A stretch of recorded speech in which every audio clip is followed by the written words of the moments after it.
Can I ask you something slightly embarrassing before we start today's episode? Of course you can. The more embarrassing it is, the more interested I become. A few days ago, I met someone at a coffee shop. We started talking, and after less than 1 minute, the conversation completely died. That happens more often than people admit.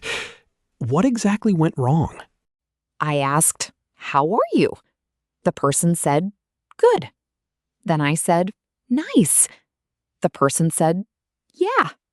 After that, we just stood there holding our coffee cups and looking around. That sounds like one of those conversations where both people are waiting for a miracle to happen. Exactly. I kept thinking, please say something interesting. Maybe the other person was thinking the same thing about me. That is actually funny because many English learners think small talk is difficult because they do not know enough English. Often the real problem is not vocabulary. The real problem is not knowing how to continue a conversation. That is such an important point. You can know hundreds of English words and still have an awkward conversation. And the opposite can also be true. Someone with simple English can have a wonderful conversation because they know how to show interest and keep things moving. Welcome back to English Daisy Podcast, everyone. I am Daisy. And I am Harry. We are very happy you are here with us today. Today, we are talking about small talk that actually works. Not the kind that lasts 10 seconds and then disappears. We mean real small talk that creates connection. Before we continue, if you enjoy learning practical English through natural conversations, please like the episode and subscribe to the channel. It really helps us create more content for you. Thank you so much. Now, Harry, let me ask you something. Have you ever met someone who was amazing at small talk? Yes, and I am always impressed by those people. They are not necessarily the smartest people in the room. They are not always the funniest either. But somehow, everyone enjoys talking with them. What do you think makes them different? They seem genuinely interested in other people. They ask questions, listen to the answers, and then ask another question based on what they heard. That sounds simple, but many people do not do it. Exactly. Many conversations fail because people treat questions like a checklist. What do you mean by that? Imagine this conversation. Where are you from? Delhi. What do you do? I work in finance. Do you have any hobbies? Yes, I enjoy hiking. The questions continue, but there is no real connection. That feels more like completing a form than having a conversation. That is the perfect description. There is information, but there is no engagement. So what should people do instead? They should listen for something interesting and explore it. For example, if someone says they enjoy hiking, you could ask, "What made you start hiking?" Or, "What is the most beautiful place you have visited?" That is much better because it shows real curiosity. Exactly. One answer becomes the doorway to a deeper conversation. I think we should teach our listeners one of the most useful small talk expressions right now. Great idea. Which one should we start with? The expression is, "Tell me more about that." I love that expression because it works in almost every situation. Imagine somebody says, "I recently started learning photography." Instead of changing the topic, you can simply say, "That sounds interesting. Tell me more about that." Or someone says, "I just came back from a trip." You can respond, "Tell me more about that. Where did you go?" This expression is simple, natural, and friendly. More importantly, it keeps the conversation alive. Let us talk about another common problem. Many people answer questions with very short responses. I used to do that all the time. Really? Tell me more about that. Nice demonstration. Anyway, imagine somebody asks, "How was your weekend?" Many people answer, "Good." Then the conversation struggles to continue. A better answer could be, "It was really good. I visited an old friend, and we spent the afternoon trying a new restaurant." Exactly. That answer gives the other person something to work with. When you provide a little extra information, you make it easier for the other person to respond. Think of conversation as a game of catch. If you throw a tiny ball, it is difficult to catch. If you throw something clear and easy to see, the game continues smoothly. That is a great analogy. Thank you. I occasionally have good ideas. Occasionally? Let us not turn this into an argument. All right, I'll be kind today. Our listeners appreciate that very much. Let's look at a real example. Suppose you meet a coworker in the office kitchen. A place where many awkward conversations begin. And sometimes end. Very quickly. You could say, "How is your week going so far?" That is better than simply asking, "How are you?" because it gives the conversation more direction. The coworker might answer, "It has been quite busy. I am working on a big project." Then you could respond, "That sounds interesting. What kind of project is it?" Notice how we are following the information. Yes, we are not jumping randomly to a completely different topic. One of the biggest secrets of successful small talk is listening for opportunities. I really like that phrase, listening for opportunities. Because every answer contains potential conversation paths. Someone mentions travel. Ask about travel. Someone mentions a hobby. Ask about the hobby. Someone mentions a challenge. Ask about the challenge. Someone mentions a funny experience. Ask for the story. The easiest way to continue a conversation is often hidden inside the previous answer. That idea alone can transform the way people communicate. It's certainly changed the way I think about conversations. Now let's involve our listeners for a moment. If you are listening right now, imagine somebody tells you, "I recently started learning to cook." What question would you ask next? Take a few seconds and think about your answer. Maybe you would ask, "What do you enjoy cooking?" Or perhaps, "What was the first dish you learned to make?" Both of those questions move the conversation forward naturally. And neither question is complicated English. That is another important lesson. Good small talk is not about using difficult vocabulary. It is about curiosity, attention, and simple communication. In the next part, we will explore conversation killers, powerful follow-up questions, and a simple technique that can make you instantly more interesting to talk to. We will also share a few funny examples of small talk disasters, because learning from mistakes can be surprisingly useful. Stay with us, because the next section might completely change the way you start and continue conversations in English. Welcome back, everyone.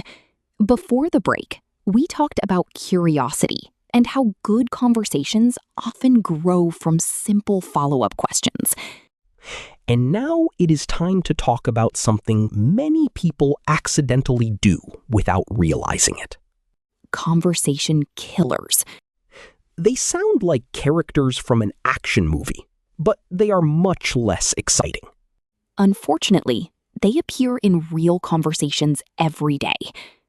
Let me share an example. Imagine somebody asks, "What did you do over the weekend?" That seems like a perfectly normal question. And it is. Then the answer comes back. Nothing. That is certainly difficult to continue. Exactly. Maybe the person actually had a relaxing weekend, watched movies, cooked dinner, or met family. But nothing ends the conversation immediately. A better answer might be, nothing too exciting. I stayed home, watched a movie, and caught up on some sleep. That gives the other person several possible directions. They could ask about the movie. They could ask why you were tired. They could talk about their own weekend plans. Suddenly, the conversation has life. Sometimes people worry about talking too much, so they give very short answers. That happens a lot. They think they are being polite, but they accidentally make the conversation harder. There is a useful balance. You do not need to tell your entire life story, but giving one extra detail is often enough. I like that rule. Give one extra detail. Let's practice. If I ask, "Do you enjoy traveling?" what would be a short answer? Yes, I do. Grammatically correct, but not very helpful. Then an improved answer could be, yes, I do. I especially enjoy visiting small towns because they feel less crowded. Much better. Now I can ask why you prefer small towns. Or which town I enjoyed most. Or what surprised you during your travels. See how one extra detail creates several opportunities? Another conversation killer is answering questions but never asking questions. We have all met that person. You ask about their weekend. They answer. You ask about their hobbies. They answer again. You ask about their job. More answers. But they never ask anything about you. After a while, it feels less like a conversation and more like an interview. That brings us to one of today's most useful strategies. The tennis match strategy. I like the sound of that. Explain it to us. Think of conversation as a tennis match. One person sends the ball across the net, and the other person sends it back. So if somebody asks about your weekend, answer the question, and then return the conversation. Exactly. For example, my weekend was great. I went hiking with some friends. What about you? That feels natural and friendly. Most skilled conversationalists do this automatically. Let us teach another expression our listeners can use immediately. Good idea. The expression is, "What about you?" It is simple, but incredibly powerful. After answering a question, use "What about you?" to invite the other person into the conversation. People generally enjoy talking about their experiences, so this expression helps build connection. If you remember only one phrase from today's episode, this should be near the top of the list. Speaking of useful phrases, can I share one that changed my conversations? Absolutely. The phrase is, "How did you get into that?" That is a fantastic question. Imagine somebody says they play guitar, run marathons, collect books, or work as a designer. Instead of simply saying, "That is nice," you can ask, "How did you get into that?" People often enjoy telling the story behind their interests. And stories create memorable conversations. When people tell stories, they reveal experiences, challenges, funny moments, and lessons they learned. Which means the conversation becomes much more interesting. Let's do a quick example. All right. I recently started learning photography. Interesting. How did you get into that? A friend invited me on a nature walk and showed me how different camera settings could completely change a picture. That already sounds more engaging than a simple question and answer. Exactly. We are now talking about experiences instead of exchanging facts. That is an important distinction. Many weak conversations focus only on facts. Strong conversations focus on experiences. Let me repeat that because it is valuable. Go ahead. Weak conversations often focus on facts. Strong conversations often focus on experiences. That explains why some discussions feel memorable, while others disappear from our minds 5 minutes later. Speaking of memorable conversations, have you ever completely misunderstood someone during small talk? More than once. Please tell us one story. A few years ago, someone told me they were into rock climbing. That sounds adventurous. It does. Unfortunately, I heard rock collecting. Oh no. For nearly 2 minutes, I kept asking questions about stones, minerals, and collections. And the other person was confused? Completely confused. Eventually they said, "No, I climb mountains." That must have been awkward. Very awkward. But it taught me something useful. What lesson did you learn? If you are unsure, ask for clarification. That is excellent advice. Sometimes learners worry that asking for clarification makes them look weak. In reality, it often makes communication stronger. Exactly. You could say, "Sorry, did you say rock climbing?" Or, "Could you explain that a little more?" Most people appreciate the effort to understand them correctly. And misunderstandings happen to native speakers too. Let's involve our listeners again. Imagine somebody tells you, "I recently started a new hobby." Think of one follow-up question you could ask. Do not worry about making it perfect. Just focus on showing genuine interest. Maybe you would ask, "What inspired you to start?" Or perhaps, what do you enjoy most about it so far? Both questions encourage the other person to share more. And that is one of the main goals of good small talk. To create space for meaningful conversation.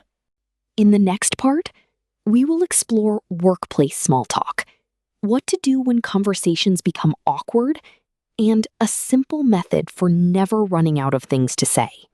We will also practice several real-life conversations that you can use almost immediately. Stay with us, because we are moving from the basic principles into practical situations that many of you experience every week. Welcome back. We have already learned that good small talk is not about using advanced English. It is about showing interest, asking follow-up questions, and helping the conversation move naturally. And now, we are going to talk about one place where small talk can feel especially difficult. The workplace. A place where people somehow discuss the weather 500 times every year.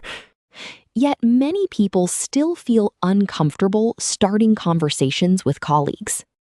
Especially if they are new to the company or working in an international environment. Let me ask you a question.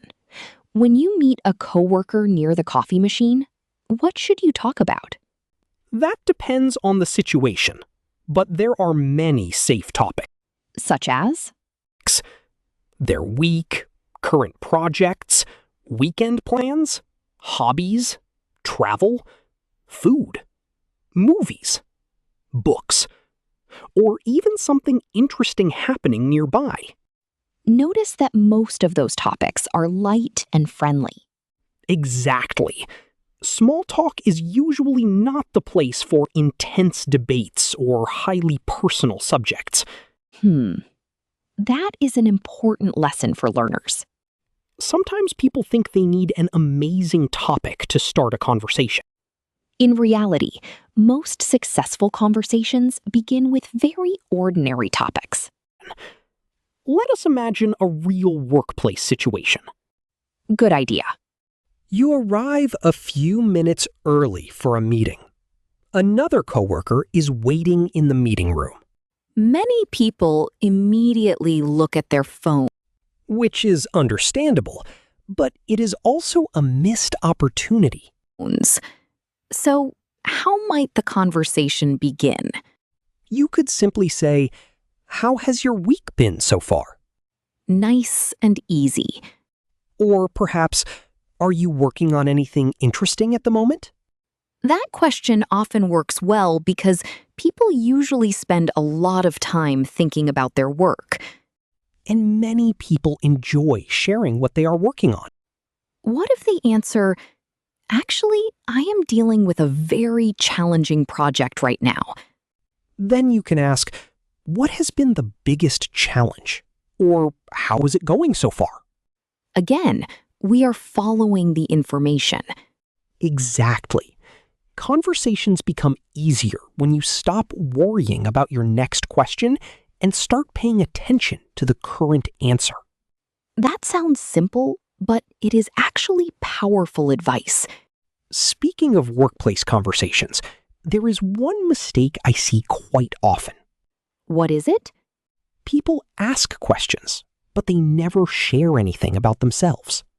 So the conversation becomes one-sided. Exactly. Healthy conversations need balance. Let's create an example. All right. Do you have any plans for the weekend? Yes, I am planning a short trip with my family. Then, instead of immediately asking another question, you could briefly relate. For example, "That sounds fun. I recently took a short trip too, and it was a great way to relax."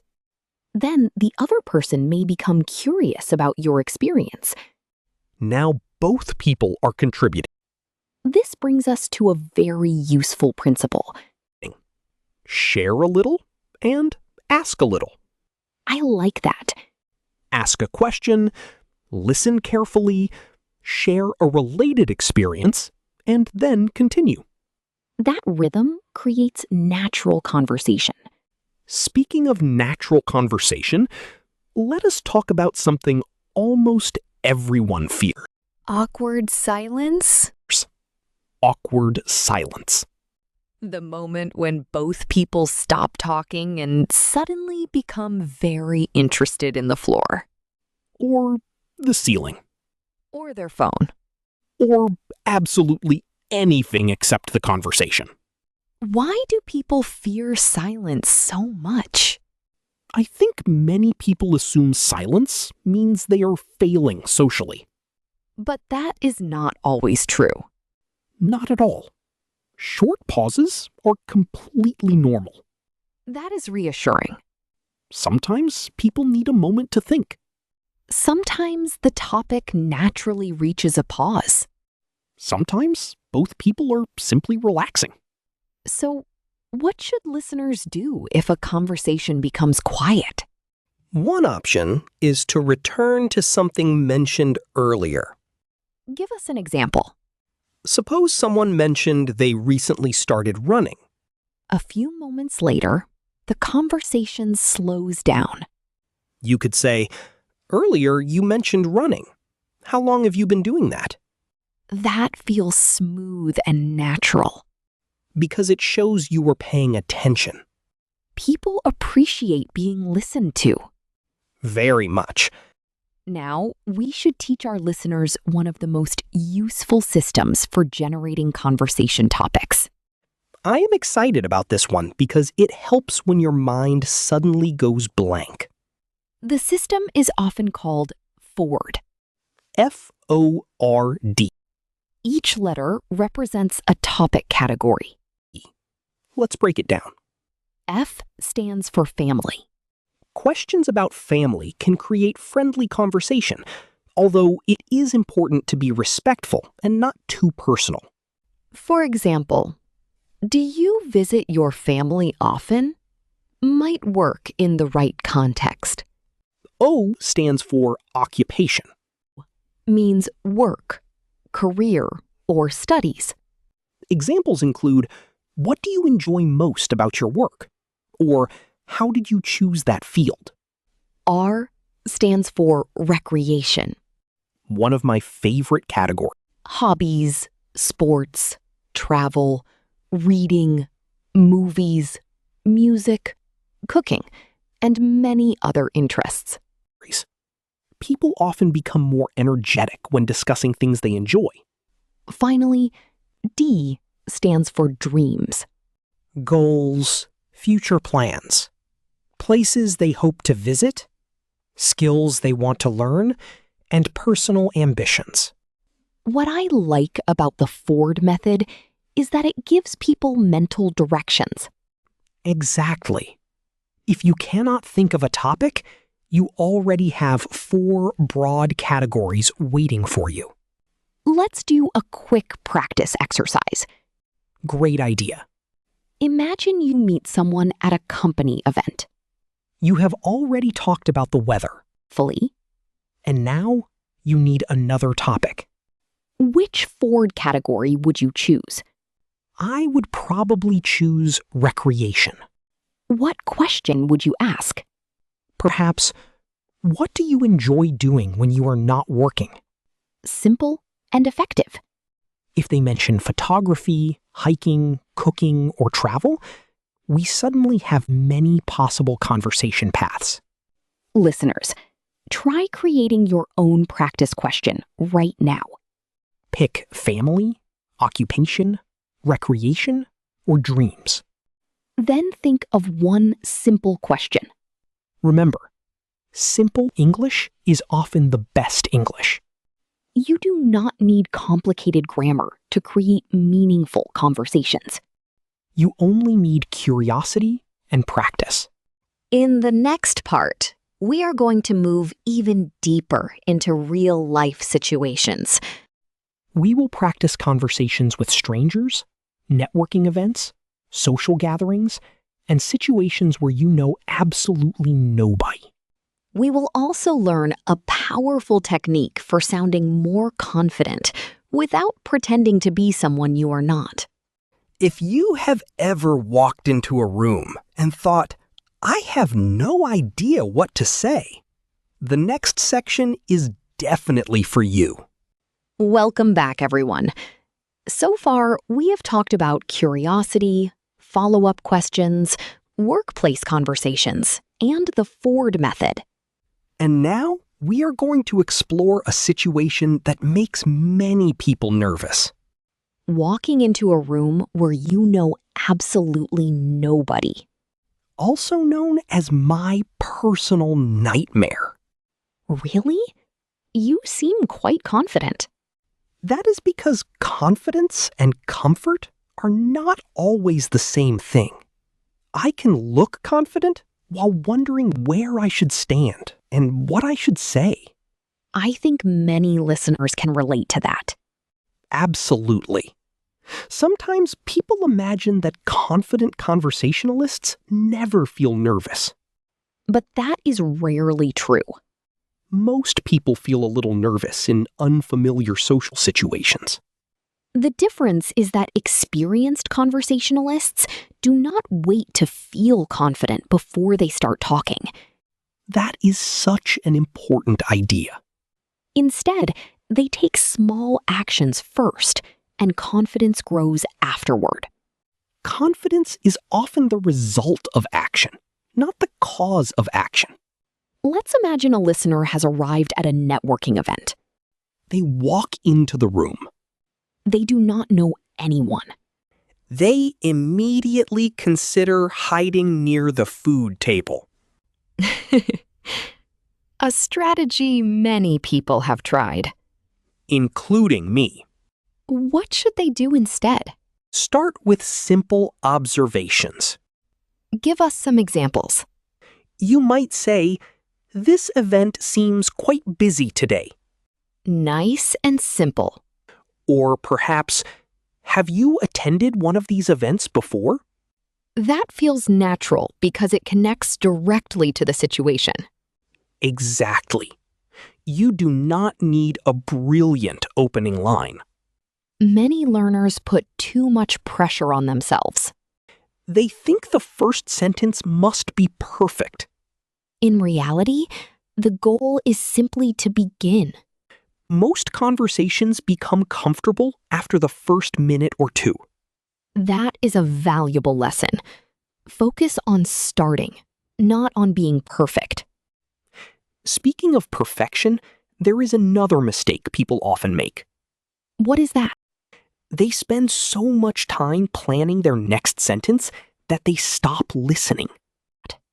That can definitely happen. While the other person is speaking, they are busy building the perfect response. Then they miss half the conversation. Exactly. Good small talk is often less about impressive speaking and more about excellent listening. That reminds me of one of the most friendly expressions in English.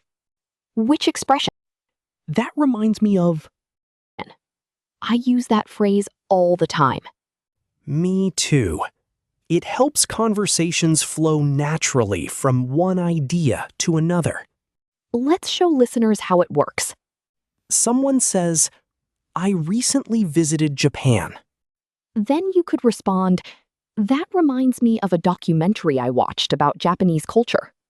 Exactly. You connect to the topic without changing the subject completely. It helps create a more natural exchange. Another useful phrase is, "Speaking of that." That one is excellent for smooth transitions. Imagine someone mentions learning to cook. You might say, "Speaking of cooking, I recently tried making homemade pizza." These expressions help conversations feel connected instead of random. Harry, what is the biggest difference between great small talk and average small talk? Great small talk contains emotional details. Explain that a little more. Instead of saying, "I went hiking," a person might say, "I went hiking and the view at the top was absolutely amazing." The emotion makes the story more interesting. Exactly. People connect with experiences and feelings more than simple facts. That reminds me of something I learned years ago. Tell us. If you want better conversations, share what surprised you, what challenged you, what excited you, or what made you laugh. That advice works wonderfully. Because those details give people something interesting to respond to. Nobody ever says, "Tell me more about the completely normal and uneventful thing that happened." Very true. Although sometimes even ordinary stories can become interesting when told well. Let's do a quick role play. Great idea. I will be someone attending a company event. And I will be a stranger starting a conversation. Let's begin. Hi there. Have you attended one of these events before? No, this is actually my first time attending. Really? What made you decide to come today? I wanted to meet new people and learn how others are developing their careers. That sounds like a great reason. What kind of work do you do? I work in product design, and lately I have been involved in some interesting projects. Interesting projects always sound promising.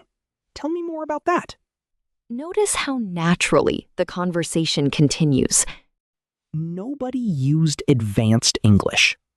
Nobody memorized complicated phrases. We simply showed curiosity. Listeners, let's practice together. Imagine you are attending a social event. Somebody says, "Hi, nice to meet you." What would you say next? Take a few seconds and create your own answer. Remember, simple is good. Maybe you would say, "Nice to meet you too. How do you know the host?" Or perhaps, nice to meet you too. Have you been here long? Both answers keep the conversation moving. And that is exactly what successful small talk does. It creates momentum. Small questions become larger conversations. Simple interactions become meaningful connections. And nervous moments become comfortable experiences. In the final part of this episode, we are going to bring everything together. We will review the most useful expressions, practice real conversation scenarios, and give listeners a challenge they can use immediately in daily life. We also have one final strategy that can help you continue conversations, even when you think you have run out of things to say. So stay with us, because the final section may become the most practical part of today's episode. Welcome to the final part of today's episode. We have covered a lot of useful ideas, and now it is time to bring everything together. This is my favorite part, because listeners can immediately use what they learn after the episode ends. Exactly. Learning becomes much more powerful when you actually use the English in real conversations. Before we finish, I want to share one final strategy that has helped me many times. The secret strategy?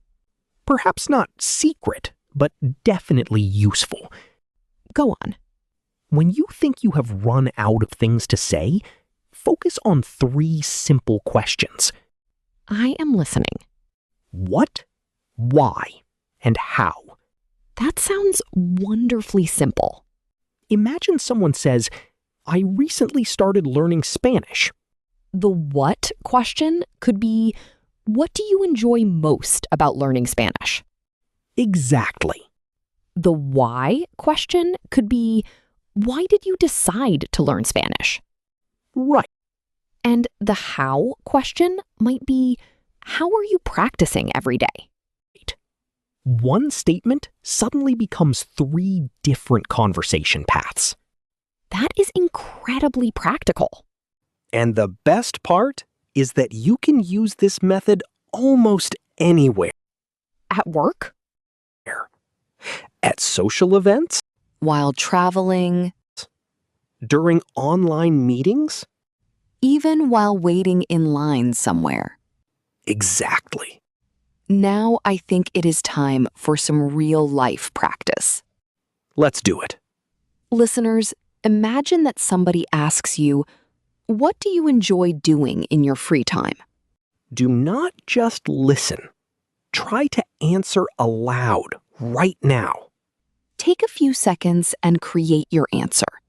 Remember to include one extra detail. Instead of saying, I like reading, you could say, I enjoy reading history books because I like learning about different periods of time. Notice how the extra detail creates opportunities for follow-up questions. Let's try another example.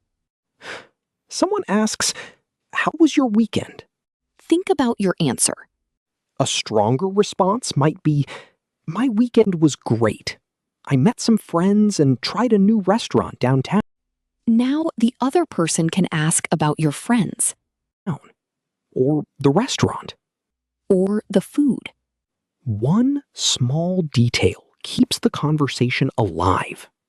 Now, let us review some of the most useful expressions from today's episode.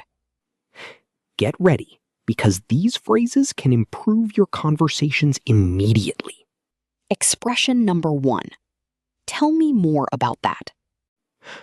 A perfect way to show curiosity and encourage someone to continue speaking. Example.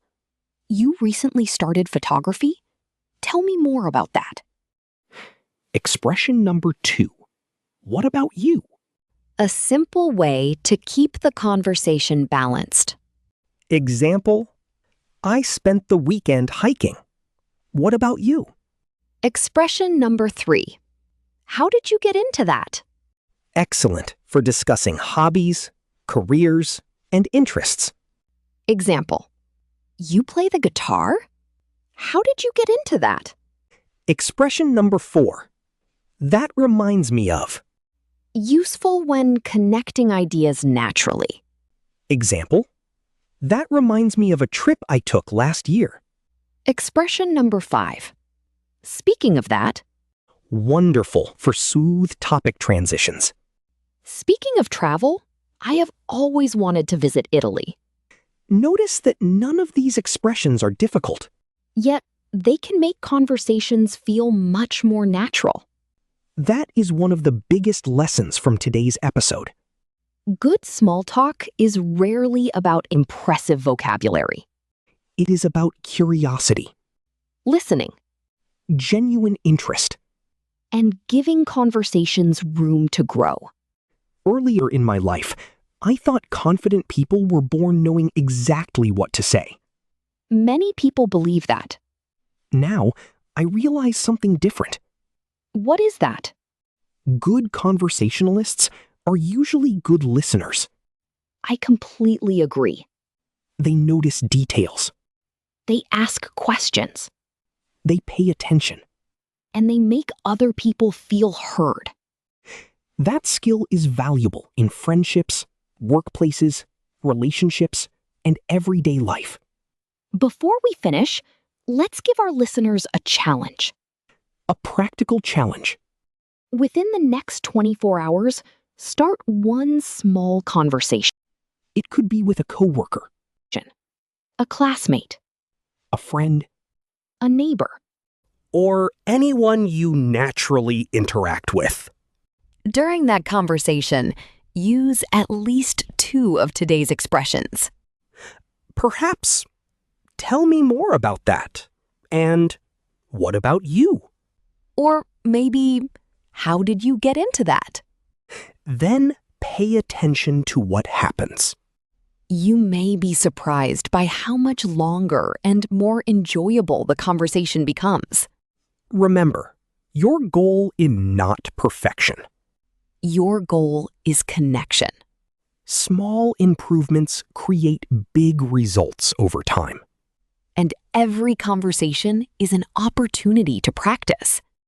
Even if a conversation feels awkward sometimes, that is completely normal. Every confident speaker has experienced awkward conversations. Many of them. Probably more than they would like to admit. Definitely more than I would like to admit. Thank you for being honest. Honesty keeps our conversations alive. That might be another useful lesson. I think so.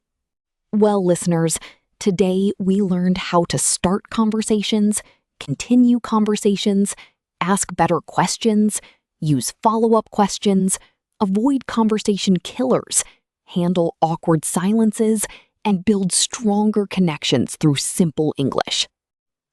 We also learned that small talk is not really about talking small. I like that. It is often the beginning of meaningful relationships and memorable conversations. We hope today's episode helps you feel more confident the next time you meet someone new. And we hope you remember that great conversations usually begin with simple curiosity. Before we go, we would love to hear from you. Please answer today's question in the comments using English. What is your favorite way to start a conversation with someone you do not know very well? Share your answer and try to write at least 2 or 3 sentences. We always enjoy reading your responses. And learning about your experiences from around the world. If you enjoyed this episode, please like the video and subscribe to EnglishDaisyPodcast.com. Share it with a friend who wants to improve their conversational English. Keep practicing. Keep listening. Keep speaking. And most importantly, keep enjoying the learning process. Thank you so much for spending your time with us today. Yes. Take care, have a wonderful day, and we will talk with you again very soon. Goodbye, everyone. Goodbye, and happy English learning.